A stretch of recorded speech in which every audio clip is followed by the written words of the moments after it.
right. So the topic we're going to talk about it, I don't even know what to say about it. But I'm going to put it out there because so there was a story of another state of a guy who got caught with child pornography. And so due Mhm. to that, he has lost his job and his career, his Mhm. just the whole career, because nobody kind of wants to touch that. He is going to jail. He's lost his wife. He's lost his kids. And so he is just kind of, hanging out and waiting to go to jail. And so I think it prompted the conversation, or the conversation I want to have today is just kind of advice when sex gets you into trouble. What advice do you guys have when sex and sexuality gets you into trouble? And then we need to talk about just a couple of things for prevention. We've seen it, and at the actually highest levels in our country where sex is just taking people down, a sex or sexual issue. All right, so who wants to start first with? So tips and advice to avoid it, and then if something happens, what do you want people to know? All right, who wants to go? Who wants to start? I'll start. Okay. I can sit back and relax as I have my notes. No, I think this is a harder topic, to talk about. Yeah.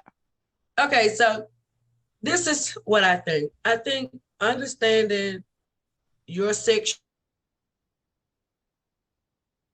you have been a victim of abuse, and if you Okay. have been a victim of child abuse, would Hmm. probably be a starter for you to seek some help very early. And even for Hmm. parents who knows that their kids have been a victim of abuse, should start the process of getting help for their kid. Y'all hear me? Yeah, Getting we help can. for their kid very early so that they won't become a perpetrator in a way, because then you get into Well, now we can't okay, hear. so morally right, you might have a set of ideas that this might be incorrect behavior, but sometimes clients can, or people who are perpetrators, I guess, can start this behavior even when they're young and start perpetrating other young kids, and then it follows Hmm. them into adulthood. So you Hmm. just want to make sure that you seek the help when you know that you've been a victim of not just sexual abuse, any type of abuse, Hmm. physical, mental, Hmm. emotional, Hmm. how you see people and how you may end up victimizing others because you haven't quite been able to deal with the hurt and pain from your past. Yep, that's a good point. All right, who's next? I go. Okay. One, I think it's important to realize that like trauma isn't necessarily premeditative of uh deviant sexual behavior or out of control sexual behavior. So Hmm. um it made me think of like one of those little kids toys where you shove it back down and then it'll pop up. Hmm. Um if you have impulses or things that you want to do and you're just trying to shove them down, Hmm. that's probably not the best method. Right. Because they're gonna pop up. It's like that little clown toy or little monkey toy. Like it's Hmm. shoving them down and pretending they don't exist and Hmm. probably not the way to go. Um, there's most likely a lot of shame and blame around some of those behaviors, and like Hmm. you've got to work through that in order to figure out what to do with it. Hmm. So like Brene Brown's The Gifts of Imperfection is really good talking about shame. She's a shame Hmm. researcher. Hmm. And looking at how shame can prevent you from connecting, how shame can prevent you from living your best life. Hmm. Um, and that there are options and resources Hmm. available for out of control behavior, for behavior that you don't like.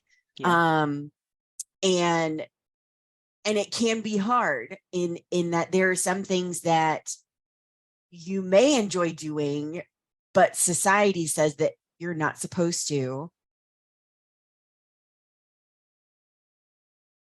Wrong. So Wait, figuring out what say that that looks like. last part again because you broke out for a Oh, moment. sure. So sometimes society is right and sometimes society is wrong. Like I can say that. being able to look at, will pursuing this hurt someone? Yeah. And is the content that I'm consuming as a result traumatizing others? Mm-hmm. And that might be a good method for ethical consumption of, but being able to look at,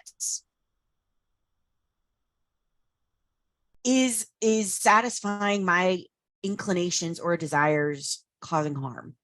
And I Yeah. think that's a good place to start. Yeah. Okay. All right. Jessica Addison, what are you thinking about this topic? I feel like we're I throwing you was in the deep end. This is no, a I was trying to harder process my topic. thoughts. No, you're fine. I think when it comes to when sex gets you in trouble, before it gets to that point, it's going deeper and deeper and deeper. So monitoring wise, it's going so stronger to the point where Mm-hmm. I need something right now, and whoever or whatever is in front of me, I'm just going to use it as my muse to get whatever feeling I'm trying to get. And sometimes you're chasing a feeling of maybe the orgasm or the erection or just the feeling you feel in the midst of sex or that climax, and to the point that whatever's around me, whether it's good or bad, I don't care about that. I'm just chasing the feel. Mm-hmm. The innocent bystander that's in the way. So as you keep seeing how it's accessible, where Mm-hmm. it's children or something that is morally wrong, you're so in love or infatuated with that feeling, it doesn't matter to you. So Mm-hmm. before it gets to the point I have to have it right now, you need to check in with yourself to see, why is this unbearable feeling, or I'm willing to hurt anyone and everyone to get, selfishly, I would say, my, I don't know, and my feeling, but my, I don't know, Needs met. what's the Just a word? simple my needs met, my desires Need, met. yeah, Yeah, yeah. needs are desire. So I Okay. think before it gets to hurting my career or hurting other people, it came from little and went something big. And Mm-hmm. when it gets bigger or stronger, like a need that you have to get it by any means necessary. And that's Mm-hmm. when it gets destructive. Mm-hmm. Okay. Thank you. I think what I want to add, and I want people to know, there's an old adage that says what we resist persists. And so there's so much power in being able to be honest with yourself, because once you kind of can own your story, own your desires, own the things that you find pleasure, once you can personally own them, then you have more agency around, okay, if it's not legal for me to get this need met, then what can I do instead that would be legal with that? And I think that's where sex therapists can definitely come in and help you think, just, okay, how can we do this and do this in a way that is legal, that is not going to hurt anybody, and that is going to serve you well. And then I think we also have to be honest in life. There are things that we can put and that are going to substitute, and it's never going to be the real thing, but we have to do what we have to do with that. And so I also say yogurt is never going to be as good as ice cream. It's just not. Yogurt, I like ice cream, and yogurt is never going to be a good substitute. But if I'm dealing with health issues, if yogurt is the better choice for me, if yogurt is going to keep me out of jail, then that's what I got to do, to protect my life and lifestyle. But it's being able to kind of have that conversation with yourself and saying, okay, this thing, I like it. I like it a lot. I do. But it's not good for me. It's not legal. It's not going to serve me well. It's going to get me in trouble. And when you can kind of own that and sit with that, then you can say, okay, and this is what I choose to do instead. And knowing that you have that choice. And so if you are out there right now and you're struggling with something, I want you guys to know that what you tell us is confidential unless you're hurting a child. Now, that's not confidential. So you can't hurt a child, you can't be suicidal, you can't be homicidal. We got to report those. But everything else we have to keep confidential. And so coming and talking to us, it is a safe space for you to say whatever, like, hey, this is my thing, this is my fetish, my kink, my quirk, whatever, and I'm not comfortable with it because of these reasons. Help me figure out what I can do differently. Just help me figure out what I can do differently. And I also want you to know, like, there's just a phenomenon of human beings that a lot of times when we say something out loud, it loses its power. Just automatically, it loses its power. And so once you are able to say it out loud to another person and then strategize, okay, how do I keep myself out of trouble with that? Then I think you'll notice you have a lot more agency around what can be done, your desires and wants. But when it's just like this thing that's growing in the background, like a germ or bacteria or something that's growing in the background unchecked, and we never bring it into the light of day, it is probably going to wind up getting you in trouble. So, all right, Joe, what would you like to add to the conversation? I had to take myself off mute first. Um, Hi. Based on everything everybody else has said, is sometimes people don't know, and it's a basics tool. I heard something that said, nobody really taught me. I mean, it was totally innocent. I don't even know how they got hold of these videos, but they were like, nobody taught me. I didn't know. Then this is how it went. This showed me what nobody was answering. And my thing is why sometimes in this society we blame what's behind it. And you started off with this is what happened. He lost his family, da, da, da, da. But what is the why? And I have been in offices where people have gotten caught doing that. But nobody stopped to say, why are you doing that? What happened? Stopping to take the time to get to the root of whatever it is that why they were doing it. This man's lost his family, his job, and everything. But why did it start? Where did it? Oh, it can go into a rabbit trail.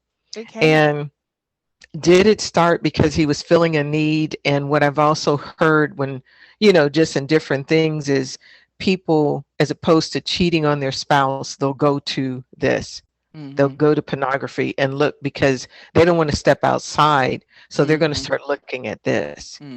And what is behind this? This man may be in jail the rest of his life for doing something that he was just trying to get an. That's the one. The other one is, when it leads to different habits, when they're molesting children, when they're doing things that are out of order in law. Yeah, I can see that. But I always like to know the why and to help that. It's almost like, and I'm not going to mention a name, everybody would know it, but this was a singer and he kept telling people, I have a problem. I have a problem. I have a problem. Nobody addressed it as he was making money. Nobody addressed it. He kept saying it. But then all of a sudden, he's a criminal. So, it has to be addressed also early. And somebody's always crying for help in that. And at what point does somebody listen and say, this person really has a problem? It had to have started back here. Or what is the why? Are they doing it to, number one, because they are trying to figure out the process and nobody sat down and told them, hey, this is what you do. I heard something the other day. Somebody said they don't know where babies come from. She had 2 babies. How is that possible? Right. From. Right. Yeah. So, it's popping out of your body. How do you think it got here? So, just things like that. So it's a broad question to me because there's so many different answers and so many different tentacles that that can come into that. Yeah. So I'm gonna leave it right there. It probably wasn't. Yeah. So No, that was great. All of you guys gave great answers. So thank y'all so much, and thank you for doing this work and being a safe place for somebody to can come and have a hard conversation. So thank you guys for that. I do want to say some basic things because I don't know if everybody knows this, but there is an organization specifically for minor attracted adults. And so that's more the politically correct say, and it's trying to keep people out of trouble. So for minor, there's a specific organization out there for minor attracted adults. And so if you are having any of those feelings, feel free to reach out to that organization and they'll get you the support you need. I think other kinks and fetishes and things, we're here to help with that and to help you figure out what's the best way to get your needs met or figure out a substitute if that's not going to be legal or helpful for your life whatsoever. I think the biggest thing is be willing to take a chance to be open before something happens. I had something else, but it lost my mind, it skipped my mind. So does anybody want to add to the conversation so that my thought will come back? I think it's a great topic. I think, oh, you went out. I'm sorry, you froze. So I was It's talking over okay. the top of you. Okay. Go ahead. But, it's a great topic because a lot of people are dealing with it right now. I'd Mm-hmm. say probably about 85%, to Mm-hmm. be honest. And Ooh. people don't know what to do. So that was a great comment, great summary because they don't know where to go. Yeah. Be I them also, secular, Christian, whatever. yeah. I also want to say this to everybody. Okay, in my parents' generation, the way they interacted with sex and sexuality was much different than, let's say, Generation Z right now because of technology. And so my parents' generation, they were not able to watch porn on the television. It wasn't, TV went off at night. With that, I actually remember TV going off at night too. And so it just wasn't. Whereas this youngest generation, they have cell phones in their hands. And if they have a cell phone in their hand, they have access to porn immediately. Okay. And if you guys don't know, I'll educate. Most porn sites do have some type of age thing on there, but they're just saying, are you over 18? Yes or no. That's it. And so a kid can figure out to say, I'm over Okay, 18. yeah. Yes. Right. I'm Yes, I'm 18. over 18. I'm I And getting there. mean, so they've done that. And the porn industry is a business.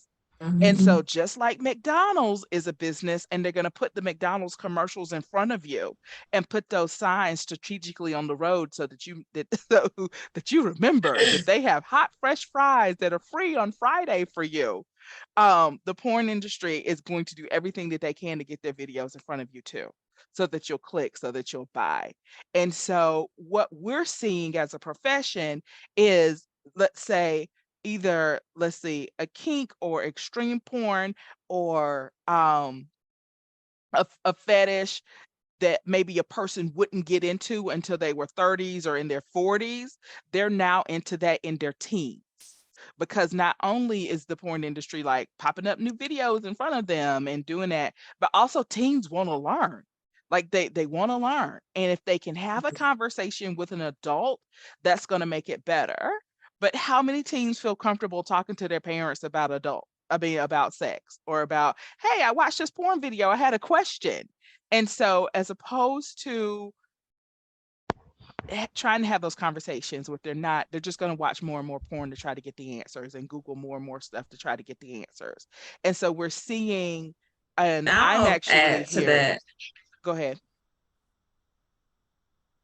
Go ahead. I'm sorry because your computer froze up. I'm sorry. I'm Mhm. sorry too. Okay, go ahead.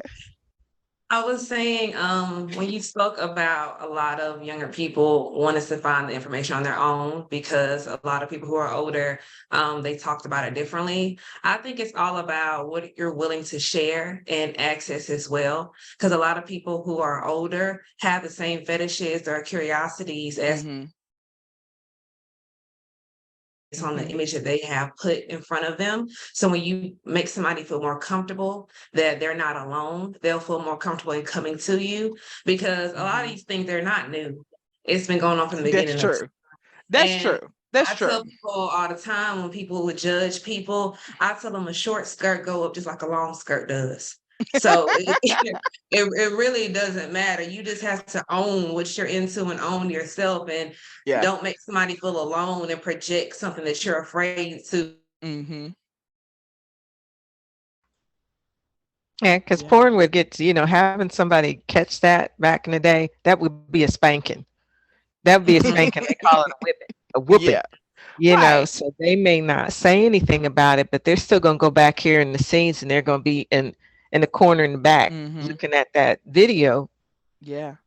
Well, Yeah. and to speaking to that point, spanking is not a great way to engage with your child, in that if you engage in a conversation, ask why. What are you looking Mhm. for? What Mm-hmm. can I help you with? Can Mm-hmm. I help with any questions? There's a lot of misinformation out there. This is Mhm. Yeah. how, Yeah. like, we don't realize where babies are from or how sex really looks. It's Yes. because we're getting information from places that are not reliable. Mm-hmm. And so just media literacy, it doesn't have to be about porn, but like media literacy in general is really, really Mm-hmm. helpful. And Mm-hmm. making sure shocking or disturbing, they may not have a basis of comparison because you've never had a conversation with them. Yeah. Yeah, That's and excellent. that's good. Yeah. And the research shows if kids can come talk to adults, they will. Mhm. So really, because sometimes human beings can be lazy, and and most kids, like if they can say, "Mom, what's this?" They're gonna say, "Mom, what's this?"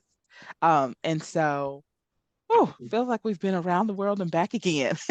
But Hey, what we want you to take away from this message today is, no matter what's going on, we're Um, here. We're here to listen.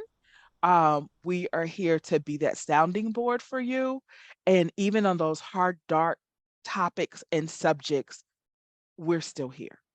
Like, we're still here. We're going to be non-judgmental, and we'll help you figure out, okay, how do I work my life? How do I work my life so you don't wind up in jail, or you don't wind up outed on a YouTube video, or something crazy that we've all heard and think would never happen to us, and then you hear stories like, well, I got caught up and I didn't think about it that way, and I didn't think. And so we're here to have that conversation with you with that. So feel free to give us a call. And any last thoughts in the last 2 minutes before we have a great day and jump into our next meetings?